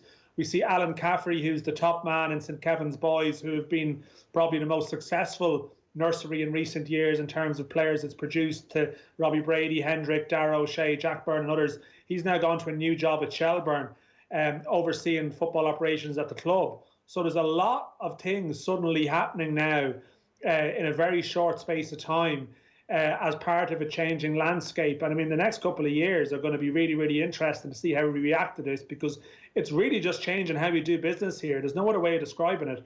That is happening. It doesn't seem like there's going to be a loophole created for our 16-year-olds in England. So we're going to have to get our house together at home big time. And there's a lot of things that need to happen for that to happen. Yeah, you would want to learn between the ages of 16 and 18 what you could learn at a elite Premier League or Championship club, and that's important that we shore up what we have in terms of our coaching here. Stephen, you went to England when you were young, before the age of 18. You've got an A licence now, so you're involved in coaching too. Would you prefer to stay here until you were 18 if the circumstances and the conditions are right here, or was it a case of just getting over there as soon as you could to try and make it, which was the key thing in England? Again, I think it's all down to the individual, as well. I think if there was an opportunity of like you say, having that training, that facility in Ireland where you can kind of get your education alongside a similar kind of pathway of football in Ireland, then maybe the decision would have been a little bit of a more difficult one for me. I'm going back a long time here, but for me, I think ever since I was a young kid, my mindset was, I went to school, I went to O'Connell School in North Circular Road. I love school, but as soon as you start realising you've got a chance of going away, when you start going on trials to football clubs, straight away, well, I know it wasn't my case, I just wanted to sign for an English club and get away as soon as possible. That was my mindset. I felt that was the best opportunity for me at that time to get away, to try and, obviously it was Man City at the time, to get over to Man City, get my full-time training, be around a professional club and just learn on the job. And I wouldn't change, to be fair, I wouldn't change it. I think it's one of them. Education is very important, don't get me wrong, because a lot of players go away and don't end up having a career. I was one of the lucky ones that went away and managed to kind of make a career out of playing football. But there's a lot of players that would probably go away with a similar dream to myself, and obviously it doesn't quite work out and they come back with not a kind of academical education. But I will say what being in football from a young age, it does kind of make you kind of, it gives you a little bit more life skill maybe in and around the football environment, that maybe if I had stayed at home and just went to school like my friends, I'd probably, I don't know what way the path would have went for me. It's one of them where it's kind of like you kind of have tunnel vision. I think a lot of the lads my age that we went away, we were kind of all similar. We had a tunnel vision that we went away and we wanted to be footballers. And I don't know. It's one of them. If you come back to Ireland and you haven't quite created a career, then it's up to the individual to find whether they want to kind of go back into the League of Ireland or listen.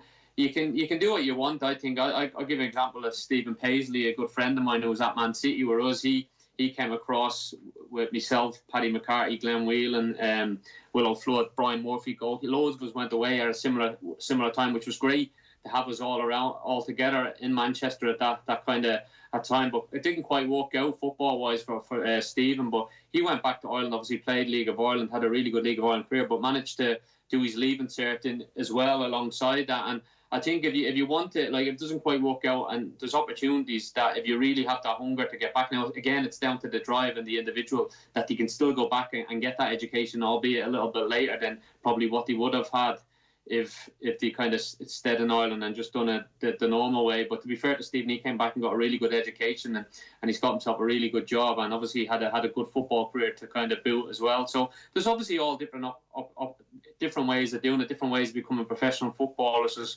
other lads that went away a little bit later, John O'Shea, Kevin Doyle, Shane Long, they went away a little bit later and still managed to have really good careers. So there's no right or wrong way to do it. I think it all depends on the individual. But I think in the case that if there isn't an opportunity to go away to the UK, I know there's obviously talk about players going away to other countries, that's still open. But if there's going to be a lot more players staying in Ireland for that bit longer, then why not get an education? If it's there, then you may as well get it, because it will come in handy for players who don't quite make the grade.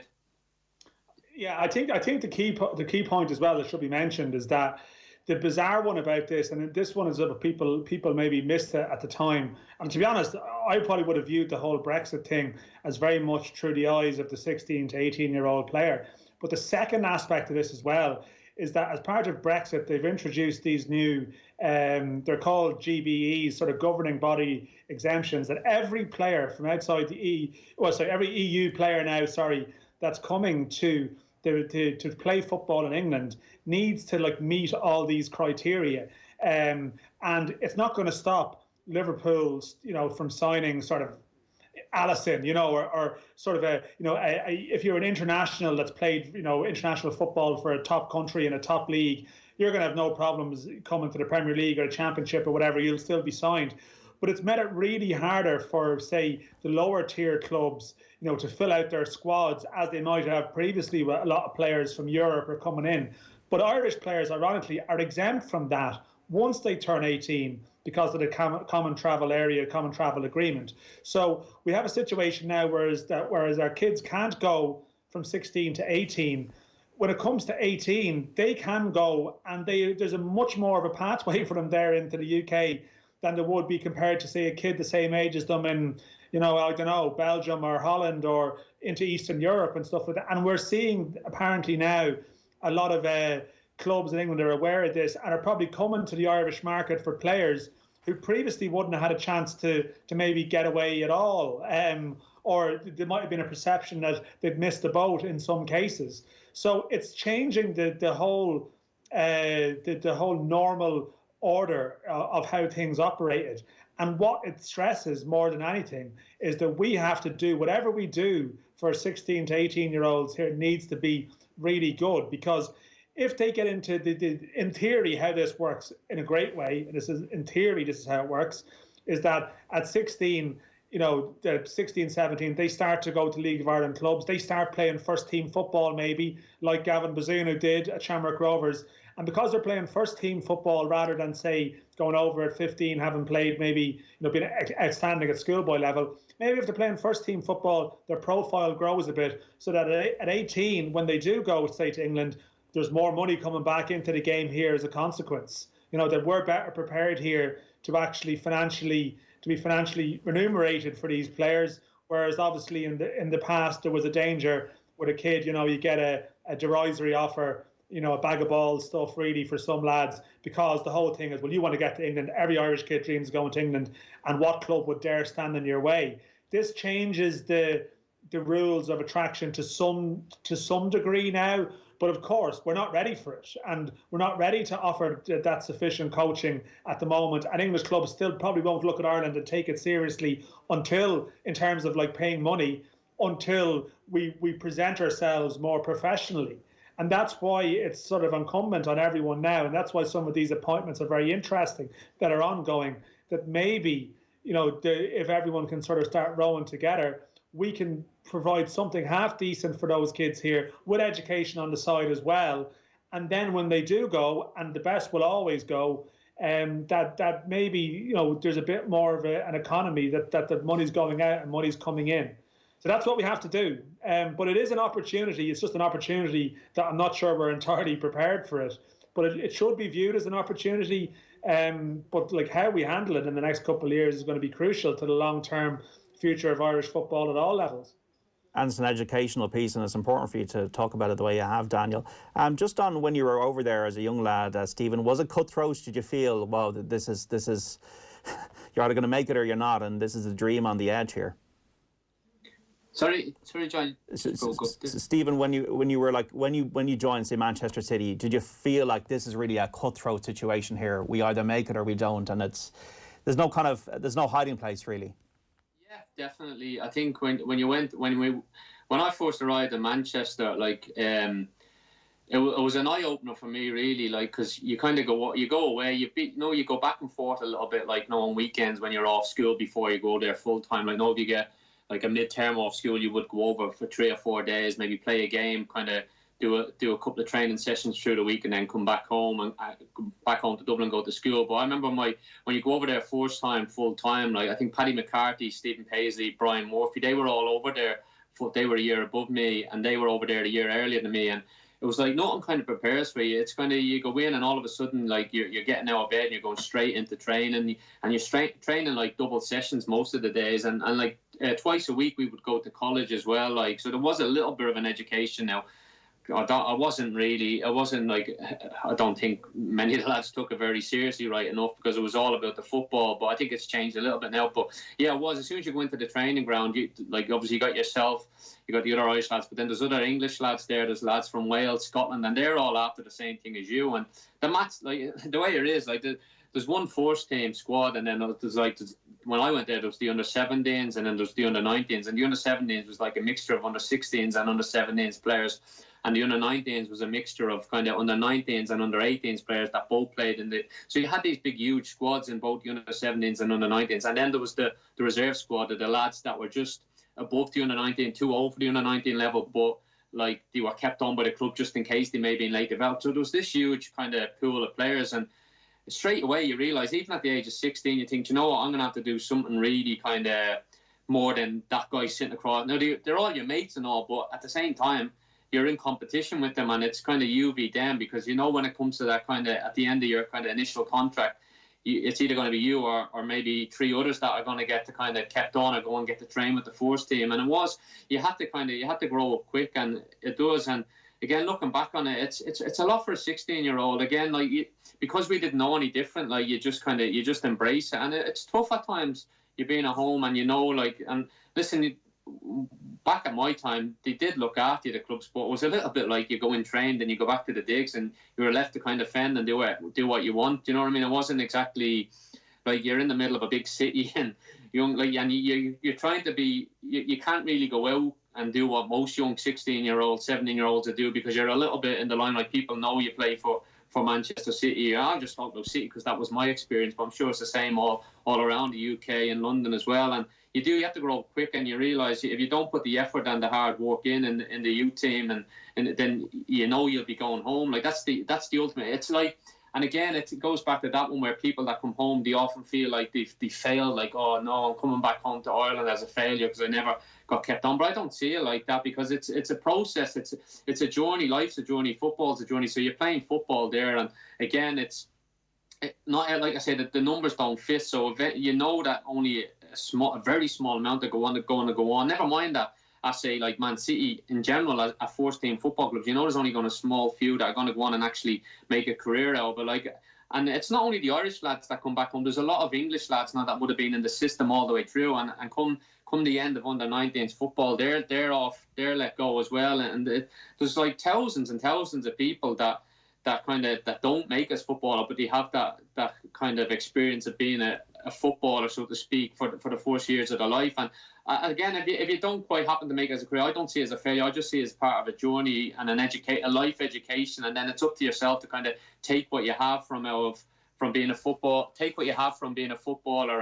and kind of use that in other areas of life going forward. And as I said, it's probably a little bit easier for me to say this because I was lucky enough to go and have a football career, and again, because I've had that career, I'm able to it's opened up avenues after I've stopped playing as well. But for lads that haven't had that, then it's again, they have to try and kind of use their head and just try and find that kind of drive. And what they did, maybe things they didn't quite do as a footballer, not to make the grade, maybe make sure they don't make a similar mistake going forward in life. But again, it's easier for me to sit here and say that it all depends on the individual and the background and the drive they have. But again, there should be a little bit more in place, I think, and it is trying to change a little bit. And again, if there's something like that in Ireland, like you say, in education alongside football, but that's 16 to 18, then great, because the more tools you can have in the locker, then the better going forward in life. Because as I said, only a very small few kind of go and have a career in the game.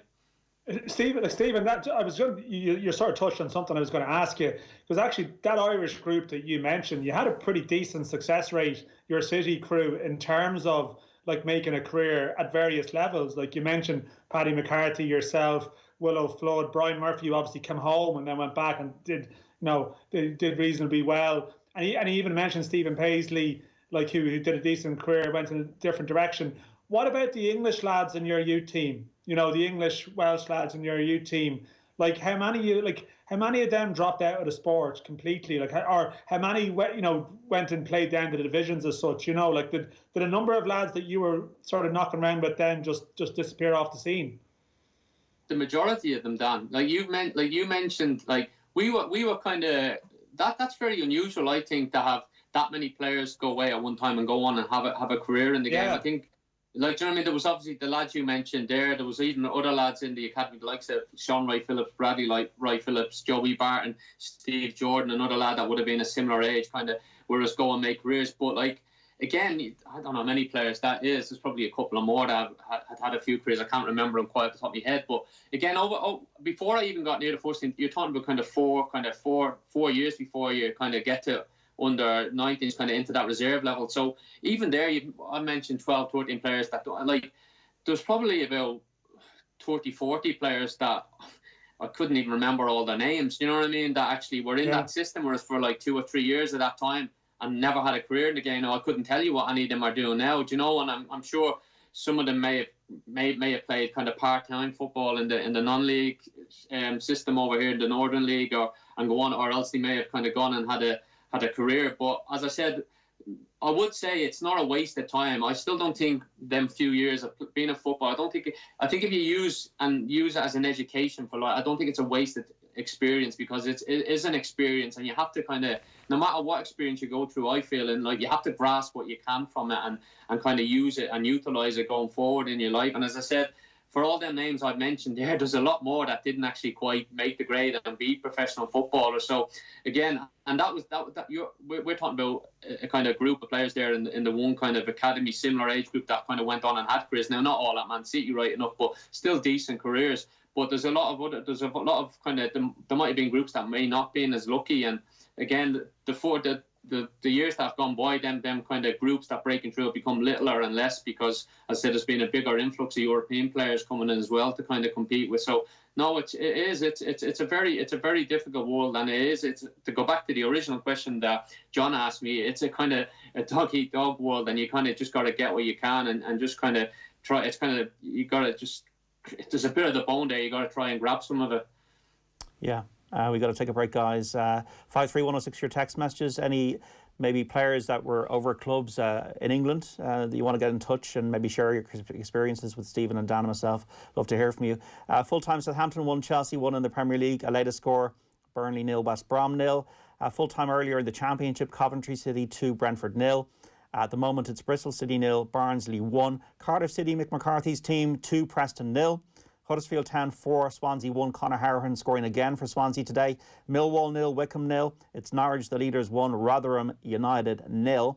It's Nottingham Forest 1, Blackburn Rovers 0. QPR 1, Bournemouth 0. Reading 0, Middlesbrough 2. Sheffield Wednesday 0, Birmingham City 1. And it is Stoke City 2, Luton Town 0. Off the Ball Saturday is back after this. Football on Off the Ball with Paddy Power. Ready for your next big move? The trip from the fridge to the couch. Gamble responsibly. GamblingCare.ie.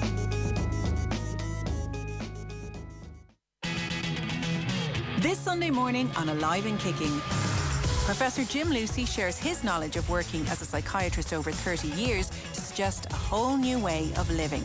I'll also be joined by personal trainer Grania O'Driscoll to discuss the importance of bone health and how weight-bearing exercise can help, and nutritional therapist Elsa Jones on how the way we eat impacts on our mood, particularly during these challenging times. Alive and Kicking with Claire McKenna. This Sunday morning at 9. On News Talk. InsureMyCars.ie. Make it a really good afternoon and check out the great car insurance discounts at InsureMyCars.ie. Ireland's trusted car insurance specialists. For super family savings, check out InsureMyCars.ie. City Financial Marketing Group Limited, trading as InsureMyCars.ie, is regulated by the Central Bank of Ireland. When it comes to truly awesome entertainment, we're not playing around. Now, when you switch to Virgin Media, you can pick up superfast broadband and TV 360 for just €55 a month for an incredible 12 months and €92 a month after that. The sale that keeps on giving. Now on. Bring on amazing. See virginmedia.ie. Terms and conditions apply. See virginmedia.ie. New customers only. 12-month contract. Offer ends March 3rd, 2021. This is 1963, the brand new debut album from Appella. Featuring the hits We Met at a Party, Graceful Dancer, and new single Point of View. With 100% of proceeds going directly to the Marie Keating Foundation, this is an album with a difference. 1963, available now on AppellaMusic.com. At Tesco, we know how important saving is to you. That's why we've created Value With You in mind. We've brought together everyday favourites, and to make shopping great value even easier, we've put a red bubble beside each and every one. We've put red bubbles beside daily essentials, special somethings, and lots of other stuff too. To make sure you're getting great value, shop the red bubbles in store. We put them there with you in mind. Tesco. Every little helps. COVID-19 numbers are still far too high. Our incredible hard work is having a big impact. But our hospitals and healthcare staff remain under pressure, and the situation is fragile. We still need to do the right thing. Stay at home. Work from home. Do not travel anywhere unless it is for essential purposes. Remember what's important. Observe social distancing, wear face coverings in shops and in crowded indoor and outdoor places. Ireland's vaccination programme is underway. Along with our collective efforts, it will reduce the impact of COVID-19. To make sure our progress doesn't stall, we need to hold firm. Let's keep working together, doing right by our country, our communities and our families. Find out more at gov.ie/COVID-19. Supported by the Government of Ireland. Calling all builders, joiners, plasterers and dryliners. Need advice on the right materials for the job? Consider it done. You need them on site and in your hand. Consider it done. You want access to over 10,000 products from the leading construction brands without having to start up the van. Consider it done. There's another way of doing things. eTag. We talk with you to solve your problem and deliver what you need directly onto site. No second guessing, no seconds wasted. Click etag.ie. Football on Off the Ball. With Paddy Power. Champions League nights on Off the Ball. Bigger than Zlatan's Eco. Gamble responsibly. Gamblingcare.ie. Driving forward, lays it off to Maddison, back to Barnes again. Here's Harvey Barnes, gets the shot off, and that is a fabulous goal from Leicester City. Harvey Barnes with his 7th Premier League goal of the season. Sensational football. The driving run forward from the halfway line, laid it off to Maddison. Maddison, first touch straight back to Barnes, brought it into the area, and the low shot left Meslier floundering, and Leicester City are in front. And 2 games on Off the Ball. News Talk tomorrow. 2 commentaries live and exclusive. Aston Villa, Leicester, 2:05. Nathan Murphy, Brian Kerr calling that one. And then Arsenal and Manchester City from 4:30 with Stephen Doyle and Vinnie Perth. This is Off the Ball Saturday on News Talk. John Duggan with you through to 5 o'clock in the company of the former Republic of Ireland striker Stephen Elliott and the Irish Independent football correspondent Dan McDonnell. Just getting to Mbappe and Haaland, Stephen. these guys these are the new kings. The princes are becoming the kings, with Messi and Ronaldo both losing in the week in the Champions League. I was going through some statistics on The Athletic earlier on that Haaland has scored 0.97 goals per game, not including penalties, and Mbappe 0.82. Mbappe's 22, Haaland is 20. Who would you rather have in your team? Both, I would say. Yeah, no, the two of them are outstanding talents. Just seem to score for fun, and I think it is a little bit of changing of the guard. Now, whether they're quite at the level of Lionel Messi or Cristiano Ronaldo at the moment, I'm not sure, but they're still young enough to kind of go on and achieve greatness in the game. And yeah, they're proving their worth at the moment. And who would I rather out of the two of them? I don't know. I'd take either of them. If it was a top club after a striker, if either of them two strikers, if you were able to get hold of either of them two strikers, then you'd be doing very well, because I think you're guaranteed goals and I don't know. You're probably looking, from experience wise, maybe Mbappe slightly ahead because he's already got a World Cup and that with him, and the likelihood is Haaland, because of where he's from, his nationality, he won't probably do as much on the international stage. But now the two of them are sublime, and yeah, they certainly know where the goal is. They both seem to have everything as well. Yeah, they do. You're watching them, and they don't seem to have weaknesses. Mbappe through the week, you're watching them against, albeit an aging Barcelona team, but still, you still playing at the new camp away from home to score a hat-trick is no mean feat, and he does. Mbappe, he looks to do it at ease as well when he's playing. He just think everything it seems easy for him. He's athletic looking, he's strong, quick, good touch, finish, both feet, head. He can do everything. And Haaland similar. I think the thing that both of them have, it's kind of a rootlessness about them. Even when they speak, they're just so driven, and they don't give anything away when they speak, and you just tell they love playing football. And as I said, they probably will be the two biggest stars going forward from now in world football. I think Mbappe had already arrived, Dan, before you saw him live in Kazan in the France-Argentina World Cup game, but he really did arrive then, and it's been the same ever since, really. Yeah, it has. I mean, I suppose he's had a blip by those very high standards just in terms of PSG. There was just a couple of injuries in terms of maybe sort of maintaining that bar that he set at the World Cup consistently. But then also as well, we probably don't see as much sort of week-to-week French football here too. And that's probably, there can be an element of out of sight, out of mind with that as well, in terms of sort of someone's been aware of them. But I mean, that World Cup obviously was such a break. In some respects, it was still like a breakthrough display, though, in the sense that I know you're like, of course, like he was on the scene very much so already, but just like how he managed to really take a competition by storm at that age, and like in some respects, like that's obviously a mental challenge for a footballer, that if you almost get to the highest high so early, and you're you've won a World Cup for your country, you're earning outrageous amounts of money. It can be hard to build on that, and it's a very human thing sometimes for players to just drop off from that standard. But and as I said, there's been some growing pains with that. But the attributes that he has, like you see him sort of in full flight, and it's a thrill, as you say, to have been lucky enough to see him a few times in the flesh at that World Cup. And I certainly remember him chasing 160-yard pass, and his speed all of a sudden make the pitch look very small. And it's a great, privilege to have seen it. But like he does have the attributes to succeed. The only fear you have is someone that can be that explosive, of course. I mean, you see that when, say, a young Michael Owen, say, who was unbelievably explosive, that a couple of injuries maybe blunt one of their main attributes, and it's hard for them. But obviously, Mbappe, to be fair, has more strings to his bow too. And yeah, the world is his now. Like the time of Ronaldo and Messi is eventually going to draw to a close. And certainly, it's in racing parlance, like they're sort of coming up the hill at Cheltenham, John. Like the race is almost run, and someone has to come in there and be the star of the next generation. Like the reference point player that we speak to when is he going to be the next, or who's the best player in the world, etc. And it's there for Mbappe now to step into that void. I'm just looking through the teams here. Liverpool and Everton guys. Alisson in goal for Liverpool. Henderson's playing the centre of defence with Kabak. The fullbacks Robertson and Alexander-Arnold as normal. Midfielders Wijnaldum, Thiago and Curtis Jones. who's been playing very well, to be fair, Curtis Jones of late. Firmino, Salah and Mane, so the Fab Three, as it were, in attack. Adrian is the sub-goalkeeper, by the way, for Liverpool today, not Caoimhín Kelleher. Everton, Pickford in goal.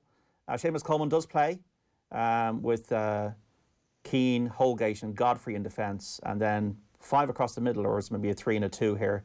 So we've got Digne, Doucouré, Tom Davies, Andre Gomez, James and Richarlison up front for Everton. So they're the teams in for the 5:30 kickoff in the Premier League between Liverpool and Everton, the Merseyside derby.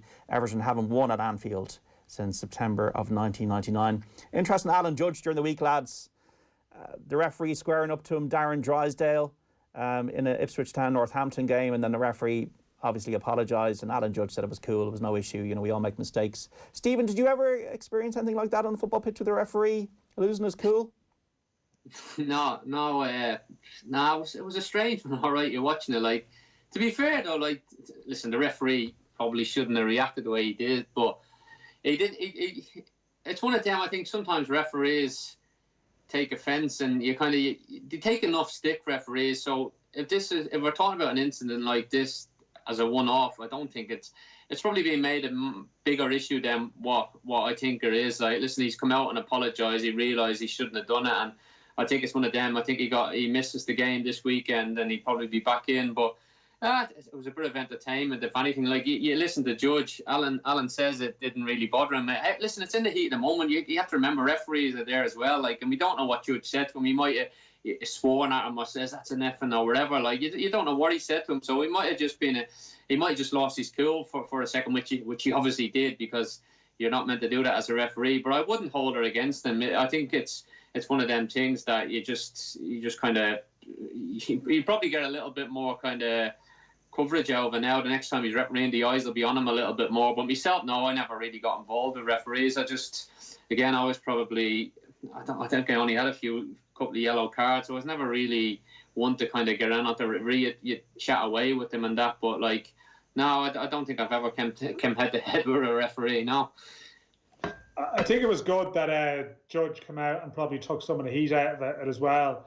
I know, like, Paul Lambert, his manager, was obviously unimpressed, and you can imagine he'd be unimpressed. But I think, like, we have to be understanding of the job of a referee.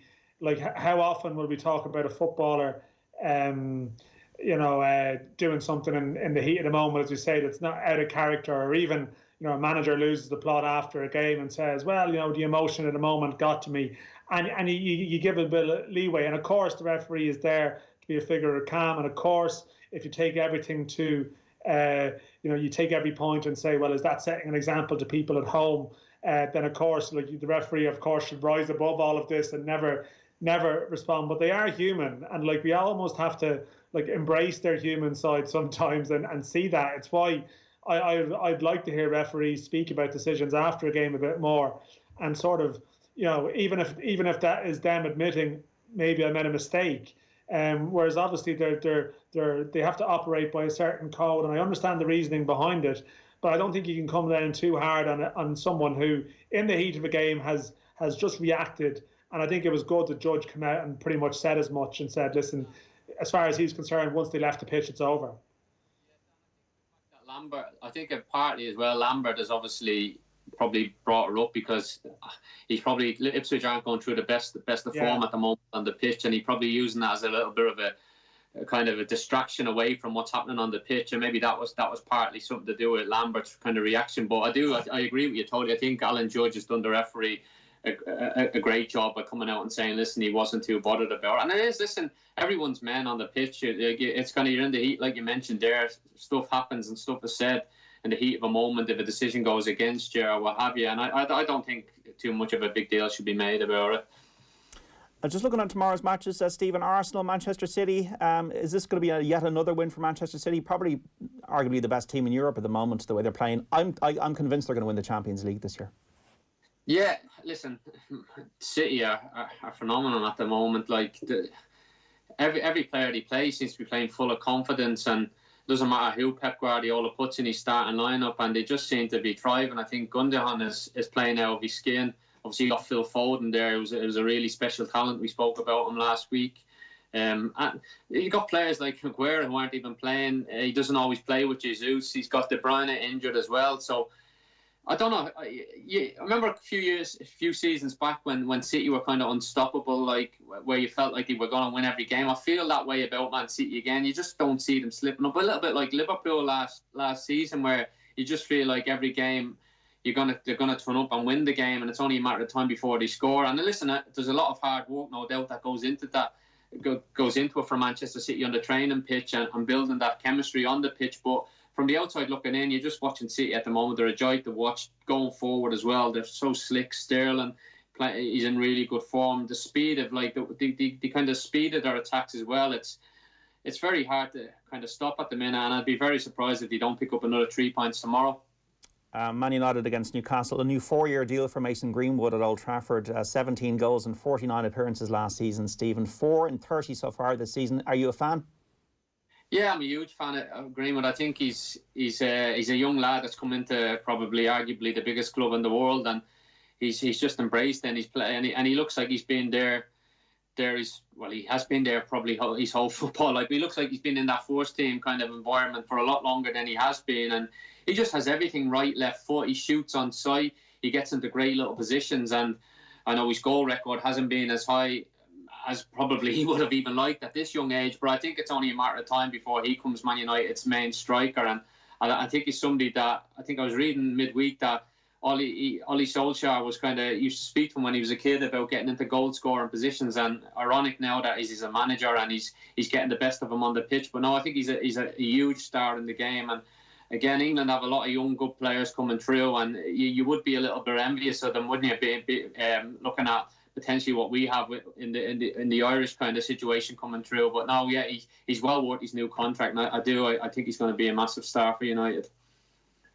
Daniel, did you have a favourite commentator growing up, or a favourite commentary moment? We had a panel earlier on that. Yeah, I was thinking about that actually. I probably didn't have I'd be over egging it to say I had a favourite commentator. I didn't. I know some people, probably including yourself, JD, like would have been, quite, big fans of particular commentators. Anoraks. I didn't want to say it, but yeah. Anoraks, right? Yeah. But were you a Barry Davies man? No, I was a Moddy man. Moddy man, oh really? Yeah. Did you say that to Barry Davies earlier? No, I didn't.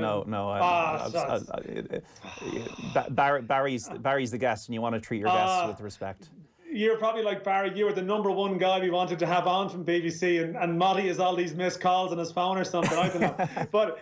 I love Brian Moore, obviously the late Brian Moore, because he was obviously the Michael Thomas goal. The Michael Thomas goal at Anfield is probably like a famous commentary moment, and he used to have a sort of I don't know. It's probably because we saw the match, right? Like it's a generational thing, and you'd have the match. The ITV match was probably the first live football that I recall. Even though you had Match of the Day and stuff, there was like Brian Moore was sort of involved in some of those great moments, and it's up for grabs now was the line, wasn't it? That would certainly be one that springs to mind for me. And to be fair, George and his Italian 90 stuff is sort of seared in the consciousness for various reasons as well, of course. And Stephen, did you have a favourite caller of matches? No, I think obviously being a young Irish fan, I think George Hamilton during the 90 World Cup, I think that was the one where that was where my first big memory of football, and obviously listening to George commentate on the Ireland games, they were the ones you look back and they still kind of, looking at the highlights now and rewatching the coverage, it still kind of gets the hair standing up on my neck with the Romanian shootout and that, and just even the Sheedy goal. And I just think, Hamilton probably stays in my mind more than any of them. Obviously you mentioned the likes of Barry Davis, John Motson and Martin Tyler now a little bit more recently. You listen to them all, but listen, I don't really have a particular favourite commentator. So I think it's more like the kind of co-commentators are the ones for me. Some of them I think they're the ones as well that kind of. I like Alan Smith on Sky Sports, if I'm honest, when he's doing the co-coms. I think he's got a nice tone to his voice, and he explains kind of what's going on in the game quite well compared to some of the other ones. We got a text in here on 53106 a bit earlier on. I remember George Hamilton's famous Romania commentary because at the start of the game, myself, siblings and friends were all squashed into the sitting room at home with my dad to watch it. By the end, we're all watching it on a tiny TV in the shed. Dad had kicked us all out by half-time. He was on his knees crying as George said those famous words. Thanks, George. That is from Brian in Dublin. Another one, favourite commentators, Ian Darke, Sky Sports Boxing in the 90s, now at BT. Ken Brown, Golf. Miles Harrison, Rugby. The late Brian Moore, as Dan was mentioning there, ITV Football. And Peter Brackley, Channel 4 Italian Football, both legends from Ernie in Limerick.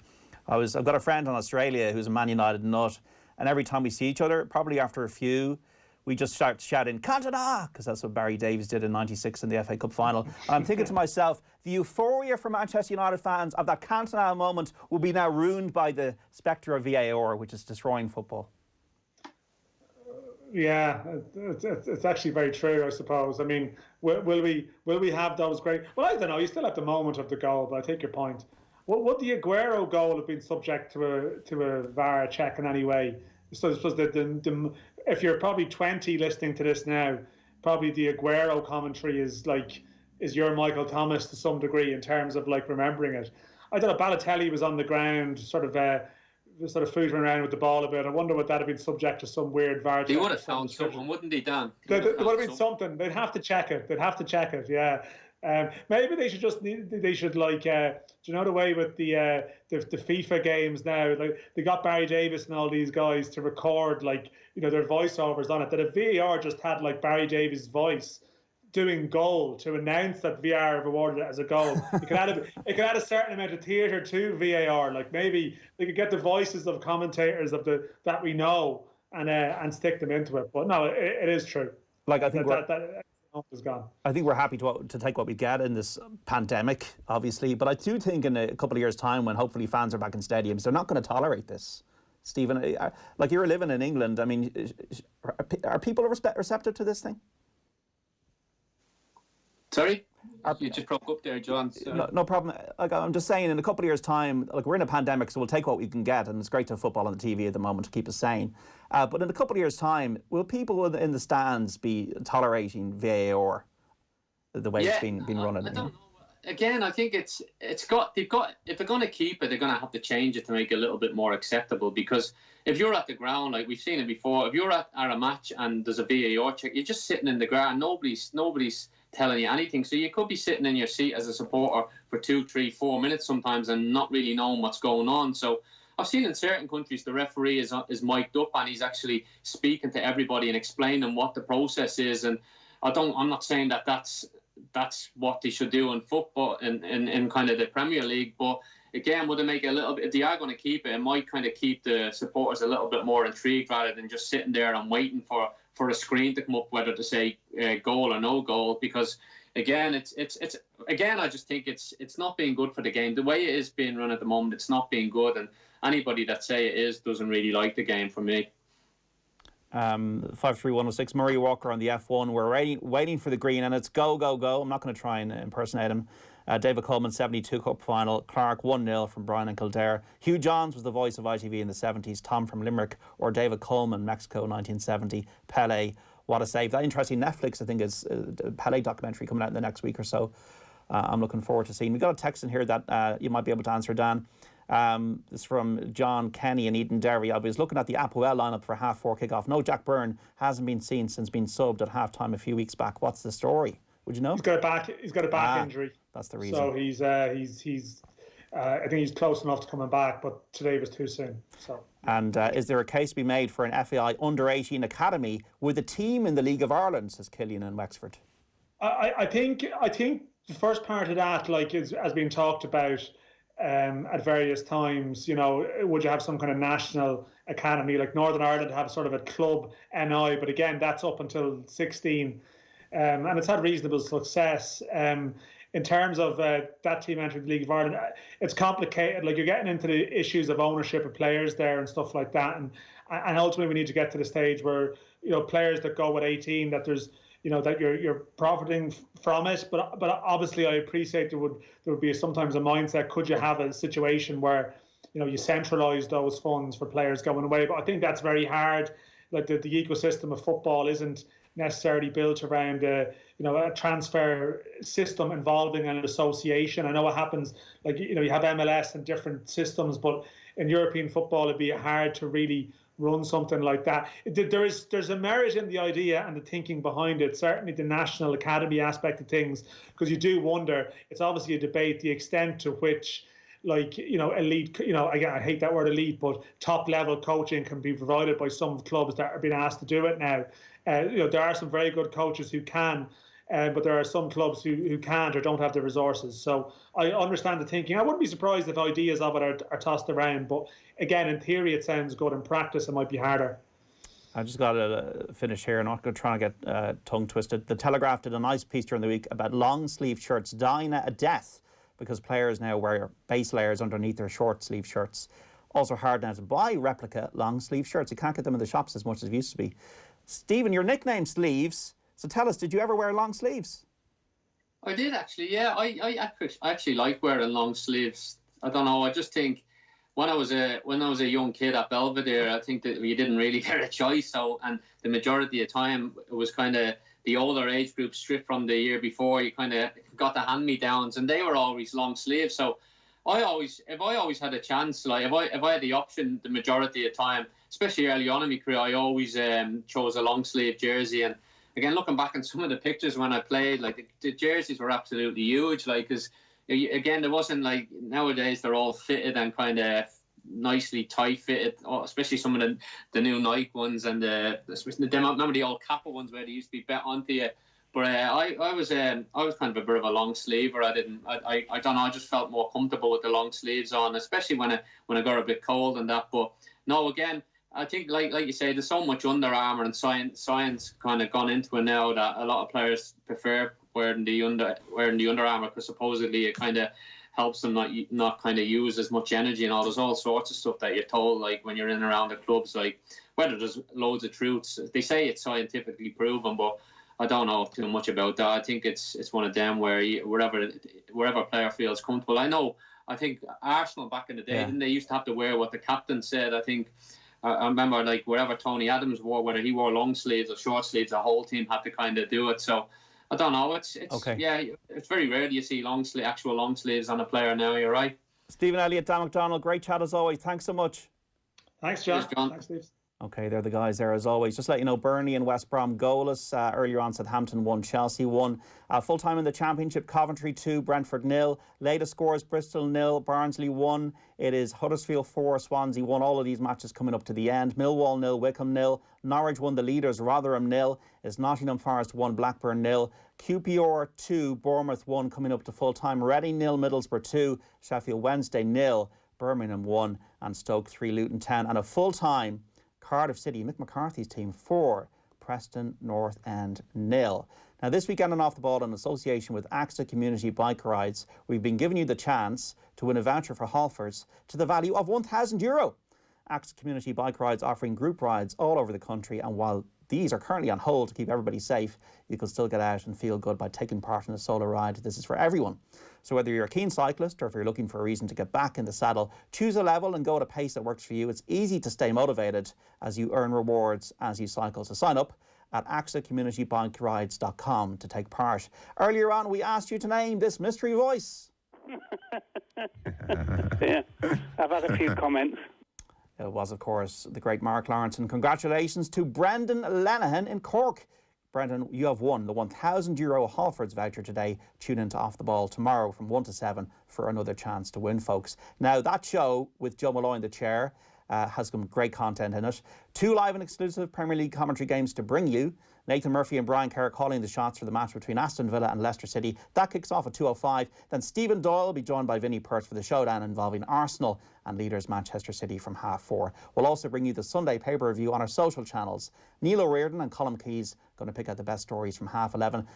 Brilliant show ahead. Be sure to tune in tomorrow. Now, if you missed our Football Commentator Saturday panel with Barry Davies, George Hamilton and John Champion, or any of OTB Football Saturday with Stephen Elliott and Dan McDonnell, you'll be able to find the podcasts of the content on the OTB Sports app. Search OTB Sports in your app store now to download the app for iOS and Android, or listen back wherever you get your pods. Thanks so much for listening this afternoon. We'll speak soon. Bye-bye.